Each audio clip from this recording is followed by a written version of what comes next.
नमस्कार दोस्तों, मौन या शांत रहने को एक तपस्या बताया गया है। पुराने काल के ऋषि मुनि भी कई दिनों तक चुप रहते थे। चुप रहना या शांत रहना एक ऐसी शक्ति है जो हमें किसी भी बात को गहराई से समझने की और काम करने की ऊर्जा देती है। यह हमारी आत्मिक शक्ति का मुख्य स्रोत है जो हमारे मन को शांत करता है। चुप रहने से हमारा दिमाग ज्यादा काम करने लगता है, जिस कारण हम सही समय पर सही निर्णय लेने में सक्षम होते हैं। शांत रहने से हम अंदर से यानी दिल से सच्ची खुशी महसूस करते हैं। हमें इतना आनंद मिलता है जिसका अंदाजा हम खुद भी नहीं लगा सकते। मौन रहने से हमारी संकल्प शक्ति भी बढ़ती है। इसलिए जो लोग कम बोलते हैं उनके द्वारा कही गई बातें जल्दी सच हो जाती है, क्योंकि वो लोग सकारात्मक विचारों के धनी होते हैं और उनका मन अंदर से बहुत शांत होता है। जब हमें किसी परेशानी का हल असंभव सा दिखाई देता है तो कुछ देर चुप रहकर अकेले में बैठकर अपनी गहरी सोच से उसे बड़ी आसानी से हल किया जा सकता है। चुप रहकर ही परमात्मा यानी भगवान से भी सीधी बात की जा सकती है। इसी को योग कहा जाता है। हमारे जीवन में खुश रहने के लिए मौन यानी शांति का विशेष महत्व है। चलिए आज के इसी कहानी विस्तार से समझते हैं कि चुप रहना क्यों जरूरी है। चुप रहने से क्या लाभ होते हैं? मनुष्य को किन परिस्थितियों में चुप रहना चाहिए? एक गुरु ने अपने शिष्य को यह अद्भुत ज्ञान दिया था जो आज हम आपको बताते हैं। दोस्तों, इससे पहले कि आप कहानी में खो जाएं, वीडियो को लाइक कर दें। चलिए कहानी शुरू करते हैं। दोस्तों, पुराने समय में एक गुरु का एक शिष्य बहुत वाचाल था। वह अपने ज्यादा बोलने की आदत से परेशान था। वो जब भी किसी से मिलता तो मिलने के बाद अपने दोस्तों के सामने उस इंसान के बारे में अपने विचार देने शुरू कर देता। उसे कोई कुछ पूछे या ना पूछे, वह अपने आसपास स्थित लगभग हर चीज के बारे में अपनी राय बता देता। आश्रम में रहने वाले हर छात्र और शिक्षक के बारे में उसकी अपनी एक सकारात्मक या नकारात्मक राय थी, जिसे वह बिना सोचे लोगों के सामने रख देता था। जब भी आश्रम में रहने वाला कोई दूसरा छात्र अपनी कोई समस्या लेकर उसके पास आता है तो वह उसकी पूरी बात सुने बिना ही उसे सलाह देना शुरू कर देता था। वो हमेशा अपने मित्रों से कहता कि तुम यह काम ऐसे करो, वह काम तुम्हें ऐसा करना चाहिए था। उसे अपने आसपास की चीजों के बारे में जो कुछ भी आधा अधूरा ज्ञान हो, मित्रों के बीच गपशप के समय वह बोल बोलकर अपने उस ज्ञान का दिखावा करता। उसकी इन हरकतों की वजह से आश्रम का कोई भी छात्र या शिक्षक उसे गंभीरता से नहीं लेता था। अक्सर उसके साथ पढ़ने वाले छात्र उससे दूर रहने की कोशिश करते थे, क्योंकि वो हर बात पर उन्हें सलाह देने लग जाता था। कोई भी उसे अपना मित्र नहीं बनाता था। सब उससे दूर रहना ही पसंद करते थे और अक्सर आश्रम में रहने वाले दूसरे छात्र उसकी पीठ पीछे उसकी आदतों की वजह से उसका मजाक बनाते थे। उस लड़के को भी पता था कि उसकी ज्यादा बोलने की कमी के कारण कोई भी उसे पसंद नहीं करता। वह भी अपनी आदत को बदलना चाहता था, लेकिन वह चाहकर भी हर बात पर अपनी राय देने की इस आदत को छोड़ नहीं पा रहा था। इस बात से वह अधिक परेशान हो गया। जब उसे और कोई रास्ता नहीं दिखाई दिया, तब एक दिन वह अपने गुरु के पास गया और उसने अपनी सारी समस्याएं गुरु को बताई। गुरु ने कहा, वत्स, ज्यादा वही बोलता है जिसे लगता है कि वह सब कुछ जानता है। ऐसा इंसान जो यह मानता है कि वह थोड़ा ही जानता है और अभी ऐसा बहुत कुछ है जो कि उसे जानना बाकी है, वह कभी भी जरूरत से ज्यादा नहीं बोलता और ना ही कभी बिन मांगे किसी को राय देता है। इसलिए पहले खुद के अंदर से यह अभिमान हटाओ कि तुम्हें सब कुछ पता है। शिष्य ने गुरु के सामने अपना सर झुका दिया। गुरु ने आगे कहा, वत्स, मैं भी एक ही दिन में तुम्हारी ज्यादा बोलने की इस आदत को खत्म तो नहीं कर सकता, क्योंकि ये आदत तुम्हें खुद ही अपने अंदर से धीरे धीरे खत्म करनी होगी। लेकिन मैं तुम्हें यह जरूर बता सकता हूँ कि किन परिस्थितियों में तुम्हें शांत रहना चाहिए, ताकि तुम खुद को दुखी होने और किसी बड़ी मुसीबत में पड़ने से बचा सके। शिष्य ने गुरु की बातों में सहमति दिखाते हुए अपना सर हाँ में हिला दिया। गुरु ने कहा, वत्स, इन 5 मौकों पर हर इंसान को अपना मुंह बंद रखना चाहिए।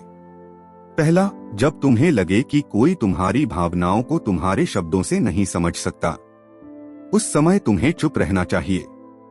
अक्सर हम लोगों को अपने दुख और अपनी परेशानियों के बारे में बताना शुरू कर देते हैं, जबकि हमारे आसपास रहने वाले ज्यादातर लोगों को इससे कोई मतलब नहीं है कि हमारे जीवन में क्या बीत रहा है।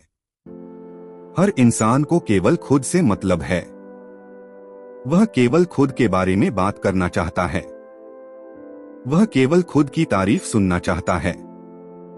उन्हें हमारे जीवन की परेशानियों से कोई मतलब नहीं और ना ही वो लोग उसे सुनना चाहते हैं। हो सकता है कि 1 या 2 बार वो हमारी दुख भरी कहानी सुन ले, लेकिन उसके बाद वो तुमसे दूर भागना शुरू कर देंगे, क्योंकि कोई भी किसी दुखी और असहाय इंसान के साथ रहना पसंद नहीं करता। इसलिए कभी भी अपने कुछ करीबी मित्रों और परिवार वालों को छोड़कर किसी ऐसे इंसान को अपनी परेशानी ना बताएं, जो तुम्हारी बातों को समझने के बजाय उनका मजाक बनाने लगे। दूसरा, जब तुम्हें यह ना पता हो कि किसी विशेष मौके पर क्या बोलना है, या फिर तुम्हें किसी विशेष घटना के बारे में आधा अधूरा ही ज्ञान हो, तो ऐसे मौके पर तुम्हें चुप रहना ही चाहिए। ऐसा इंसान जो आधा अधूरा ज्ञान होने के बाद भी उस विषय पर बात करता है, वह अक्सर ही मजाक का पात्र बनता है और कोई भी ऐसे इंसान को गंभीरता से नहीं लेता। अपनी बात को प्रभावशाली तरीके से वही रख सकता है जिसे उस घटना या विषय के बारे में गहराई से जानकारी हो। इसलिए कभी भी आधी अधूरी और इधर उधर से मिलने वाली जानकारी के आधार पर लोगों से अपनी बात मनवाने की कोशिश ना करें। तीसरा, गुरु ने कहा कि जब कोई इंसान तुम्हारे सामने किसी तीसरे इंसान की बुराई कर रहा हो, तब ऐसी परिस्थिति में तुम्हें चुप रहना चाहिए। तुम्हें कभी भी ऐसी नकारात्मक बातचीत का हिस्सा नहीं बनना चाहिए, क्योंकि आज जो इंसान तुम्हारे सामने किसी तीसरे इंसान की बुराई कर रहा है, वही कल किसी और के सामने तुम्हारी भी बुराई करेगा। और इस बात की ज्यादा संभावना है कि आज तुमने उसकी हाँ में हाँ मिलाने के लिए तीसरे इंसान की जो बुराई की, कल उसके रिश्ते ठीक होने पर वह तीसरे इंसान से भी कहे कि तुमने उसके बारे में क्या क्या कहा। इसलिए जब भी कोई किसी तीसरे इंसान की बुराई करे या उसके गलत समय का मजाक उड़ाए, तो तुम्हें बस उसकी बातें सुन लेनी है। अपनी कोई भी राय वहां नहीं रखनी है। अगर तुम ऐसा करते हो तो भविष्य में तुम्हारे लिए समस्या खड़ी हो सकती है। चौथा, जब कोई तुम्हारे ऊपर गुस्सा और घृणा से चिल्लाए या तुम्हारा अपमान करने की कोशिश करे, तब ऐसी परिस्थिति में चुप रहकर सामने वाले के गुस्से और घृणा को कम करना चाहिए। साथ ही ऐसा करके तुम इस स्थिति को खराब होने से भी बचा सकते हो। जब तुम सामने वाले के क्रोध का जवाब क्रोध से न देकर उस समय चुप रह जाते हो, तब ये बात उस क्रोध करने वाले इंसान के दिल में लगती है। गुस्सा कम होने पर उसे अपनी गलती का पछतावा होता है और ज्यादा संभावना है कि वह अपनी गलती के लिए तुमसे क्षमा मांगे। यदि क्षमा नहीं भी मांगता तो भी वह अंदर ही अंदर खुद को दोषी समझने लगता है और फिर वह अगली बार तुम पर गुस्सा करने से पहले कई बार सोचेगा। लेकिन तुम्हें हर परिस्थिति में चुप भी नहीं रहना है। अगर कोई बार बार तुम्हारे साथ गलत कर रहा हो तो तुम्हें उसका जवाब भी देना है, क्योंकि कुछ लोग ऐसे भी होते हैं जिन्हें हमारा चुप रहना हमारी कमजोरी प्रतीत होती है। गुस्से के दौरान चुप रहने का यह तरीका केवल परिवार, सगे संबंधी और कुछ निकटतम मित्रों के लिए ही सही है, न कि हर इंसान के लिए। अगर तुम हर जगह चुप रहने लग गए तो लोग इसका गलत फायदा उठाएंगे। पांचवा, गुरु ने आगे कहा, जब कोई इंसान तुमसे उसके जीवन की दुख भरी घटना या अपने जीवन की परेशानी साझा कर रहा हो, वैसी परिस्थिति में तुम्हें शांत रहकर सिर्फ उसकी बातें सुनना है।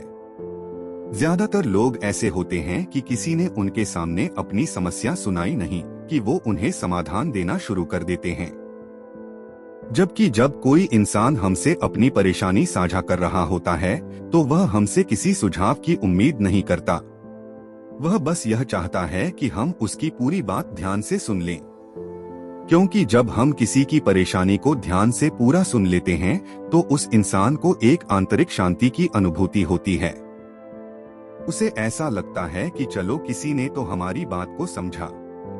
अधिकतर मौकों पर जब लोग हमसे अपनी परेशानी साझा करते हैं तो वह बस हमें अपनी बात बताना चाहते हैं। वह यह नहीं चाहते कि हम उन्हें सलाह देना शुरू कर दें, क्योंकि जो सलाह हम उन्हें देने वाले हैं वह सब उन्हें पहले से ही पता है। परेशानी के समय किसी इंसान को सांत्वना देने का सबसे अच्छा तरीका है कि हम बस उस इंसान की बातों को ध्यान से सुन लें। जब हम लोगों की बातों को बिना उन्हें बीच में रोके, बिना कोई सलाह दिए पूरे ध्यान से सुनते हैं तो उनकी नजरों में हमारे लिए सम्मान और स्नेह का भाव पैदा हो जाता है। हम ज्यादा गंभीर, समझदार और शांत दिमाग वाले इंसान प्रतीत होते हैं। इसलिए अब जब भी अगली बार तुम्हें कोई अपनी परेशानी बताए तो बस उनकी बातों को ध्यान से सुनना। जब तक वो आपसे कोई सलाह ना मांगे तो व्यस्त में अपनी सलाह मत देना। गुरु ने कहा, मेरी एक बात हमेशा याद रखना, जब तुम कम बोलते हो तो लोग तुम्हारी तरफ ज्यादा आकर्षित होते हैं। वो जानना चाहते हैं कि तुम क्या हो और तुम क्या सोचते हो। शिष्य ने हाँ में सर हिलाया। वो शिष्य गुरु की बातों को पूर्ण रूप से समझ चुका था कि उसे किन परिस्थितियों में शांत रहना है, और उसने यह जान भी लिया था कि कम बोलकर वो आश्रम में अपनी प्रतिष्ठा वापस पा सकता है। उसने गुरु को मन ही मन धन्यवाद किया और गुरु को नमस्कार करके वहां से चला गया। दोस्तों, ऐसे ही हम भी शांत रहकर अपनी प्रतिष्ठा बना सकते हैं। इसलिए हमेशा शांत रहें और जरूरत पड़ने पर ही बोलें। दोस्तों, वीडियो कैसी लगी हमें कमेंट में जरूर बताएं। अपने दोस्तों के साथ वीडियो को शेयर जरूर करें, क्योंकि खुशियां और ज्ञान बांटने से ही बढ़ता है। मिलते हैं अगली वीडियो में किसी नई कहानी के साथ। तब तक के लिए नमस्कार।